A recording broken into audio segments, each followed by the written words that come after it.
So, let's see here. Got another piece of paper. So let's see here. So then we get Ric Flair, a special guest at Mr. McMahon's $1 Million giveaway, and so I think they shouldn't have done this so fast. Ric Flair's returning entrance, first of all, should have been saved for another time, and they're kind of milking it now. I really think they're not doing him justice, but he comes out, he does this woo, which is horrible. I'm sorry. So we get the 5th match between Mickie James and Melina, tag team Mickie James and Melina, versus Victoria and Natalya.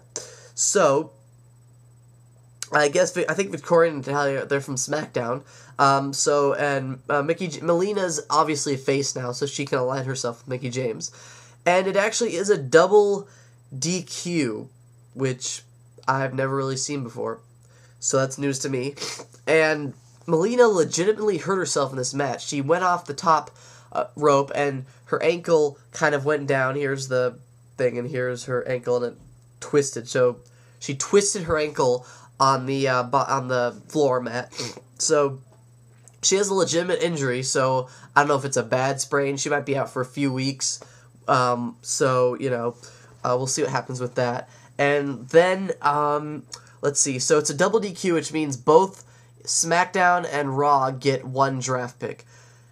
This next part really pissed me off, because what they first do is for SmackDown's draft, they actually drafted. Now keep in mind, commentators were applicable in this draft, and they draft JR to SmackDown. Why the fuck do you do this? This is dumb, and I mean, I just can't believe they did this. I mean, JR is the voice of Raw. He's a main reason, I tune into Raw rather than SmackDown or ECW, is JR and King. They are a perfect duo, and JR especially, and, I obviously am a smart. I know this isn't random. They somehow did this, but I'm not even sure that the commentators knew about it. Obviously creative people and Vince McMahon and a few other people, Triple H, know about this sort of thing, the creative team, but I don't even think they told the commentators, because, I mean, the look of surprise on the commentators' faces was so genuine. I mean, I guess they could be that good actors, but I really think it was a genuine act of surprise. But I mean, JR was pissed off, and if he was acting, he's a really good actor, but he was pissed off, and I was too, because, he's now with Mick Foley, and no offense to Mick Foley, he was an awesome hardcore wrestler, but as a commentator, I mean, I really haven't heard him, but from what I heard last night, he's really doesn't seem like much. So, that pissed me off. And then after that, Raw's draft pick, they do another commentator, Michael Cole goes to Raw, which, I've heard a little bit of Michael Cole over the years. He's not too bad. His voice is pretty good. I don't really have, but just the fact that they drafted JR to SmackDown. The least they could have done is kept King and JR together, and then maybe done something where they switched around, maybe have Michael Cole and Taz go back together, because they were a good team, and then you have SmackDown have the worst commentators with Mick Foley and whoever the hell else is doing ECW. So that really pissed me off, and this kind of gives me a reason, I guess, to tune into SmackDown, but I don't know. It's just really a bad move, I think, and I hope it comes back and bites them in the ass and they switch him back. But, so, those were the, those were the 5th and 6th draft picks, and then we have another money giveaway, and the reason I'm just going to talk a little about this, because Vince called, and it's a wrong number. It is actually a wrong number. Well, someone answers it, and then, of course, Vince McMahon says, "Who is this?" And the guy says, "You have the wrong number." And then he hangs up. Dumbass. I don't know what that guy was thinking. Or, I don't know, maybe that could have been worked. I really don't think so, though, but that guy's gonna be kicking himself in the ass. But, really, that, was dumb. And so we have the 6th match, which is, the main event, or so they billed it as, John Cena versus Edge, which I was looking forward to the whole night, because, they have a great history. I think their 2006 feud, one of the best feuds I've seen in recent years. And you may hate Cena, but you gotta admit, that was a good feud, no matter if you like Edge or Cena. So, I thought that was gonna be a good refueling, and, it wasn't bad. It ended on a count-out, though, which I thought was really stupid. They should have just had, Cena, because Cena did win, which, of course, he was going to. They always push Cena. But they should have had an FU him or something, or STFU him, done something, or maybe Edge cheap shots or something like that, rather than a count out. That was pretty dumb. So Cena wins, and we get the 7th draft pick for Raw, and then we get Batista to Raw. Oh, and I forgot to mention, right before this, Batista comes out after Edge and exits the ring, and he starts beating the crap out of Edge.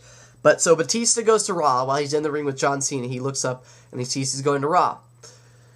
So, I'm going to talk about this a little bit more after I finish this, with why this is really can be significant. So, Batista's to Raw. Then we get our 7th match, which is MVP versus Tommy Dreamer. Really quickly, MVP wins, 8th draft pick, is SmackDown. Umaga to SmackDown. Who didn't see this coming? This is the one draft pick everyone saw coming. Even if you've only been watching wrestling for about a month, you know that Umaga's going to SmackDown. Not even ECW, SmackDown. Because Umaga, ever since he could not win a pay-per-view to save his life, I mean, they really just kind of buried him with his, he didn't win a pay-per-view, he lost against John Cena, so he really has no reason to be on Raw. So they're sending him over to SmackDown, which is a good move, and hopefully they'll reestablish him as a monster heel and start having him maybe even, get a championship or two. So Umaga's to SmackDown, then we get, our 8th match, which is JBL versus Kofi Kingston, or whatever, I've never really heard of him, but, so SmackDown versus Raw, and JBL gets the win, of course, and then, so we get the 9th draft pick, and that is Kane to Raw. So, Raw getting some big superstars, Batista, Rey Mysterio, Kane. Vince McMahon really loves Raw, and you could tell because, Kane is huge. He's the ECW champion. So, if he retains against Big Show, which he won't now because there's really no reason for him to, because ECW championship being Raw exclusive wouldn't make any fucking sense. So, but for the moment being, we have the ECW champion on Raw. So that's the ninth draft pick. Then we go to the 9th match and final match, which is the Raw versus ECW versus SmackDown Battle Royal over the top rope for 2 draft picks. 2. So, first off, from Raw, representing Raw, we have John Cena, Batista, CM Punk, Kane, and Triple H. So 3 of these guys recently tonight just got drafted to Raw. So they're representing Raw now. And then, of course, you have John Cena and Triple H. ECW, you got John Morrison, The Miz, Matt Hardy, Shelton Benjamin, and Chavo. SmackDown, you have Big Show, Jeff Hardy, Edge, The Great Khali, and MVP. So, again, well, really, I guess SmackDown only have Jeff Hardy, who was recently drafted. But anyways, so it was a pretty good match. ECW got out really fast, and this just kind of put an exclamation point on how much Vince McMahon really, despises. He really doesn't care for ECW. They get 1 draft pick the whole entire night, and it is Matt Hardy. It's not a bad draft pick, but really, they weren't even at the ending, 3 men. The 3 men they had ending were 2 Raw and 1 SmackDown, so, So you have the 3 men that end in the Battle Royal. You have Edge, John Cena, and Triple H. And so it happens, basically, John Cena and Triple H have just both thrown Big Show over the top rope. Again, he represents SmackDown. And then so what happens is, Triple H is in front of John Cena near the ropes, John Cena behind him. Edge comes, spears John Cena into Triple H, knocking Triple H over the top rope, eliminating Triple H. And then Edge goes back again and, spears or knocks John Cena over the top rope. SmackDown wins. When you have 2 people in Edge, Edge will always win. That's just how it seems like it's been. So SmackDown wins, and they get 2 draft picks, making it Raw getting 5 draft picks, SmackDown getting 5 draft picks, and ECW getting immediately